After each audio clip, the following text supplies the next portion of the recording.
ভারতীয় সঙ্গীতের কিংবদন্তি সলিল চৌধুরীর জন্ম শতবর্ষে অন্তরের সশ্রদ্ধ প্রণাম ও শ্রদ্ধার্ঘ্য। কলকাতা, মুম্বাই ও দক্ষিণ ভারতের চলচ্চিত্র সঙ্গীতে তাকে বলা হতো নবজীবনের গানের রূপকার, স্বতন্ত্র এক ঘরানার জনক, যেন তিমিরে বিনাশী নবোদিত সূর্যালোক। আজ 19শে নভেম্বর সেই সঙ্গীত রূপকার সলিল চৌধুরীর জন্ম শতবর্ষ পূর্ণ হল। গড অফ মিউজিক এই নামেই মুম্বাই চলচ্চিত্র ও সঙ্গীত জগতে অভিহিত করা হতো তাকে। সারা ভারতের প্রায় সব উন্নত ভাষায় সঙ্গীত রচনা করেছেন, সুর দিয়েছেন, প্রথিতযশা শিল্পীদের দিয়ে তা পরিবেশন করিয়ে বিপুল জনপ্রিয়তা ও আবেগ সৃষ্টি করেছেন বোদ্ধা থেকে সাধারণ জনমানুষে। আজও তা প্রবাহমান। তিনি সলিল চৌধুরী। হলিউডে গিয়ে বিশ্ব চলচ্চিত্র জগতে সহজেই নিজেকে তুলে ধরতে পারতেন আন্তর্জাতিক সঙ্গীত ব্যক্তিত্ব হিসেবে, কিন্তু তিনি যাননি। বরঞ্চ ইউরোপ, মার্কিন যুক্তরাষ্ট্র সফরে গিয়ে তার সৃষ্ট সঙ্গীত, যা কিনা অপূর্ব কাব্যধ্বনি ও মাধুর্যে পরিপূর্ণ, শব্দ ও ভাবধারায় জীবনের মর্মস্পর্শী আবেদন, সমাজ বাস্তবতার ও মানবতার মূর্ত প্রতীক, তার সার্থক উপস্থাপন করে বিদেশি ও সঙ্গীত প্রেমী তথা বোদ্ধা ও সমালোচকদের কাছ থেকে সর্বাত্মক স্বীকৃতি ও ভালোবাসা পেয়েছেন। পাশ্চাত্য উন্নত দুনিয়ায় তার কাব্যসঙ্গীত, গণসঙ্গীত, সব ধরনের বাদ্যযন্ত্রের পারদর্শিতা প্রদর্শন এক কথায় মহিকান হিসাবে প্রতিষ্ঠিত করেছে।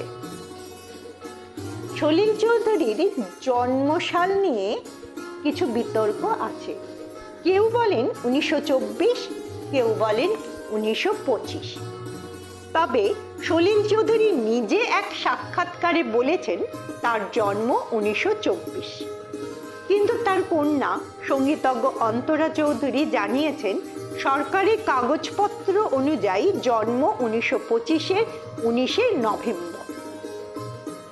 দক্ষিণ 24 পরগনার সোনারপুরে জন্ম হলেও আসামের চা বাগানে বাবার চাকরি সূত্রে বসবাস করে ওই অঞ্চলের পার্বত্য জঙ্গল সন্নিবিষ্ট আঞ্চলিক লোকায়তিক সুরে সিক্ত হয়েছেন সলিল। পাশাপাশি তার বাবার সংগ্রহে ছিল পাশ্চাত্য অপেরাটিক ব্যালাড সঙ্গীতের বিপুল সংগ্রহ।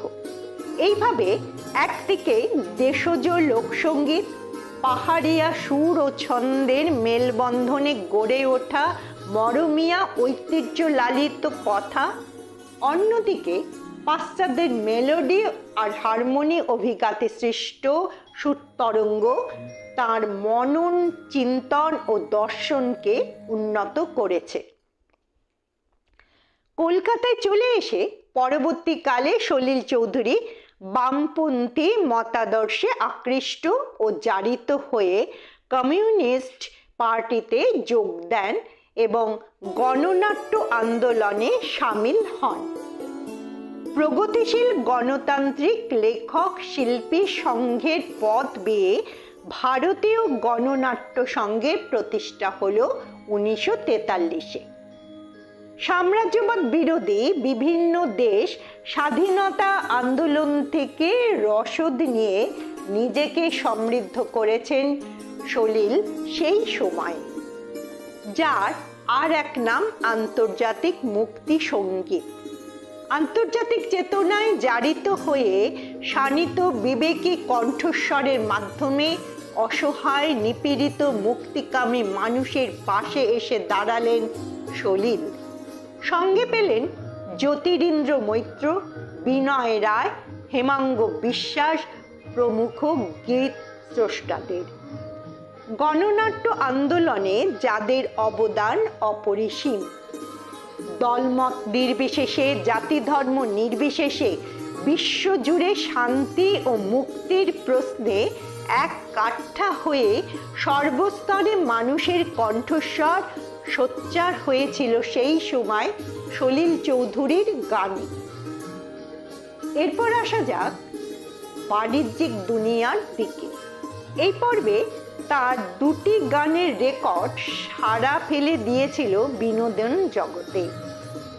HMV থেকে প্রকাশিত তার কথা ও সুরে হেমন্ত মুখোপাধ্যায়ের গাওয়া দুটি গান হলো কোনো এক গায়ের বধূ কথা তোমায় শোনাই শোনো, রূপকথা সে তো নয়, আর অন্য গানটি হলো বিচারপতি তোমার বিচার করবে যারা, আজ জেনেছে এই জনতা। এছাড়া ফিল্মের ক্ষেত্রে কলকাতা, মুম্বাই, দক্ষিণ ভারতে বহু চিরস্মরণীয় প্লেব্যাকের স্রষ্টা ছিলেন তিনি, যে কারণে স্বয়ং রাজ কাপুর তাকে গড অফ মিউজিক বলে সম্বোধন করেছিলেন। গণসঙ্গীতকার সলিল চৌধুরী মুম্বাই ফিল্ম ইন্ডাস্ট্রিতে সঙ্গীত পরিচালক হিসেবে বিরাট জনপ্রিয়তা ও গুরুত্ব অর্জন করেছিলেন। হিন্দি সহ দেশের সব অগ্রণী ও সমৃদ্ধ ভাষায় অজস্র গানে সুরারোপ করেছিলেন। তার রচিত বহু গান নানা ভাষায় অনুদিত হবার পর সেই ভাষায় নির্মিত চলচ্চিত্র ও বেসিক গানের রেকর্ড হিসাবে প্রকাশিত হয়ে বাজার মাত করে দিয়েছিল। বাংলা আধুনিক গানেও সলিল চৌধুরী মানেই যেন একটা স্বতন্ত্র ঘরানা। কি কথা, কি সুর! তার সমস্ত গানেই একটা আত্ম উপলব্ধির জীবনবোধ পরিস্পুষ্ট হয়েছে। তার গানে কখনো নিছক হালকা ধুলো মাদকতা, তাৎক্ষণিক গিমিক বা নাটকীয়তার প্রকাশ ঘটেনি। উন্নত ভাবধারা ও সংস্কারধর্মী চেতনার জাগরণ ফুটে উঠে তার সৃষ্ট প্রতিটি গানে। এজন্যই তিনি সর্বত্র সমাদৃত। তার আদর্শ ছিলেন বিশ্ববিখ্যাত পল রবসন, যিনি গোটা দুনিয়ার অবহেলিত, নিপীড়িত, নিগ্র সমাজের মুক্তিদূত হয়ে উঠেছিলেন। তার বিশ্বাস ও দর্শনই সলিলের চেতনাকে গড়ে দিয়েছিল সব দিক থেকে বিবেকবান সঙ্গীতকার হিসেবে। আদ্যন্ত মার্কিনী ও পাশ্চাত্য সভ্যতার ধনতান্ত্রিক সমাজ ব্যবস্থার বিরোধী সমাজতান্ত্রিক আদর্শে জারিত সলিল কিন্তু সংস্কৃতির ক্ষেত্রে কোনো বিভাজন রেখা টানেননি। সব ইজম অর্থাৎ বিশ্ব মানবতার স্বার্থে যা চিরকালীন ও সর্বাত্মকভাবে সুদূর প্রসারী প্রভাবে, তেমনি সঙ্গীত কল্পের নির্মাণ করে গেছেন সলিল চৌধুরী।